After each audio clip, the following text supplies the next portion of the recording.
Hello everyone. So I've already demonstrated how to transfer the disco ball using a transfer technique. Now I'm going to show you if you were to just eyeball it. So remember, you'll have the option to select either transferring the image by rubbing graphite on the back of it, drawing it, and then giving you all your detail information to copy in the individual colors. This one is about, I don't know, 3/4 finished. I still have to finish it. I'll post another time lapse with that. But on this side of the canvas, I decided to split mine in two just to demonstrate both. I'd actually suggest making your disco ball a little bit larger if possible, because getting in there and painting the small little details actually makes it trickier. It's a little bit larger, it'll be easier to navigate as you're working on it. So on this side, I'm going to demonstrate the other technique, and that is just eyeballing it.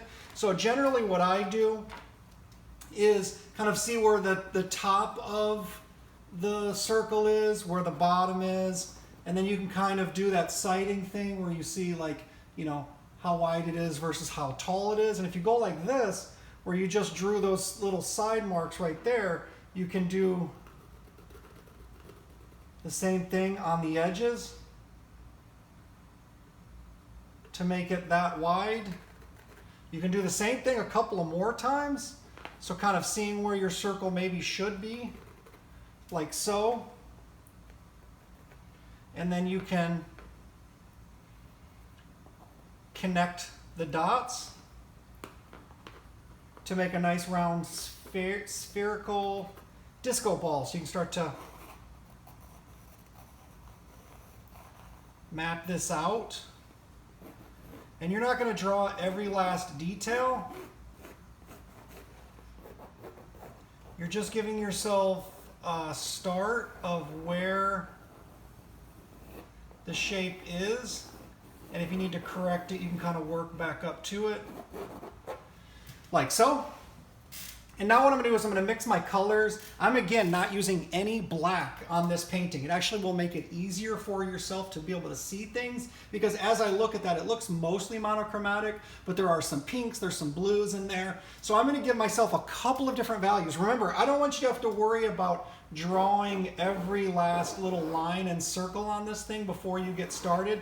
You might just kind of give yourself a basic curve. Now remember, lines at the top are going to look a little bit more straight across. They're going to curve that way. Lines at the bottom are going to curve up like this. Right here, it's kind of in the middle. So thinking about how that curves is going to influence the shape. But don't draw every single last line. You can do that as you paint. So here's just my sphere at first. I'm going to take some of this blue. Take some blue here, and I'm going to mix it with my kind of reddish orange to give myself a little bit of a really dark gray.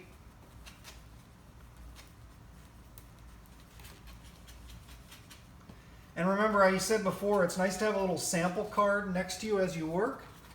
So you can go like this and then compare it up there and say, that looks pretty good for the middle section. I'm closing one eye. But I can also go walk all the way up there and kind of look to see if that matches the color that I'm looking at. Okay, and so I'm going to take this color next. So I mixed my darkest color first. And I'm going to take a little bit of that color, just a touch, and clean off my palette knife, of course. I'm going to take some white, quite a bit of white here, to dull it down. Mix that up to give me my mid values, my kind of mid gray, which you can see there's actually quite a bit of them in this spot here, as you look at the curvature of the globe. And then I'll have my darkest value, my mid value, and I could maybe take some of this and add more white to it and have a lighter value as well. Because there's a lot in there that looks white, but when you look close, it's not quite white. There is some gray in it. So I'm going to kind of work with those three to start, just to kind of give myself parameters. I'm going to work with my larger brush and use a little bit of water, and I can mix between those two as well. So I've got these two colors here. I can mix between the two if there's, like, instead of, if you think about this as like a number 5 value in terms of darkness, and this is maybe a number 3, I can mix the two of these to get a 4, or I could add white to this to get a 2 or a 1. Make sense? So now I'm just going to give myself a basic kind of where some of these values are and kind of curving with the globe itself. Oh, remember too, there's two different techniques or lighting styles that you could use. The first is ambient color, and this is my chiaroscuro, which remember chiaroscuro just means a heightened contrast between light and dark. So I have my overhead lights off. I have a little lamp here to work, to be able to see my little workstation over here. And then I have a spotlight on my actual disco ball. So I'm going to start with this first, just kind of giving myself, don't worry about the lines, we're just kind of getting the mass value here to kind of represent the mass value right there.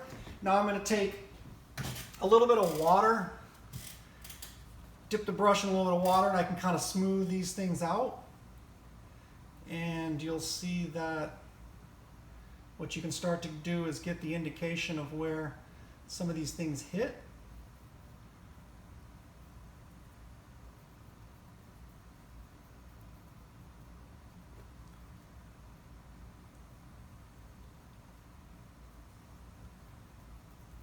And I can put a little bit down here in my shadow as well. Just kind of start to work that shadow. That is right here.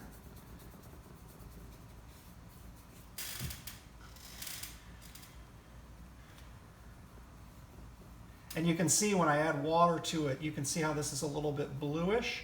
If you feel like as it's developing, it's too blue, I can always touch and add a little bit of orange to that. But this is just to start to give me a little bit of a basis. And then I can work here. You'll notice that there's this kind of sense of the disco ball going like that. Slightly lighter though, so I'm going to take this lighter value now, mix the two of them, go across like this.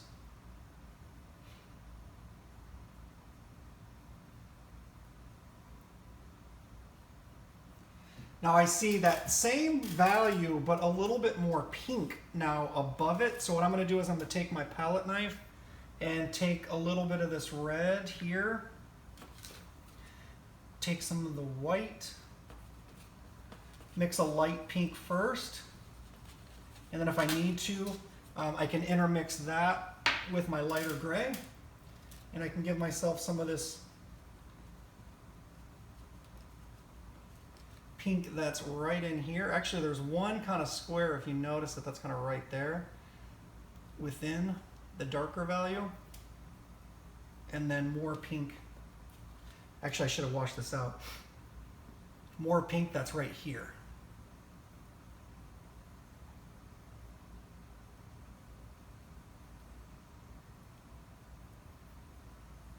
I'm gonna go with that lighter gray now. Actually, I think I'm gonna make that pinker.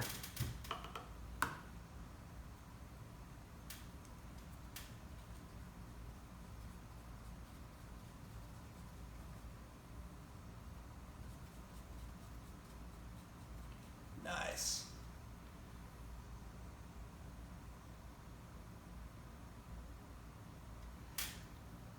Then I'm going to go with my lighter gray. Dry that off. And then there's a lot of lighter gray in here.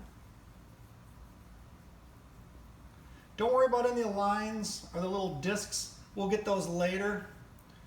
And you can do that by taking a smaller brush like this, and eventually what you're going to do, and I'll do a little time lapse of this, you're going to go across and try to follow the line. That's probably too thick, and do your individual little glass tiles like that.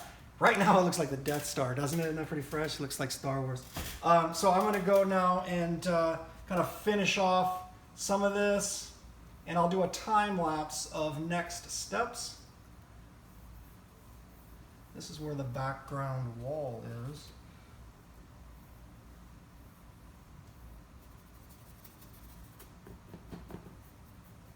But here I have just kind of the basic roughed out sense of where my disco ball is.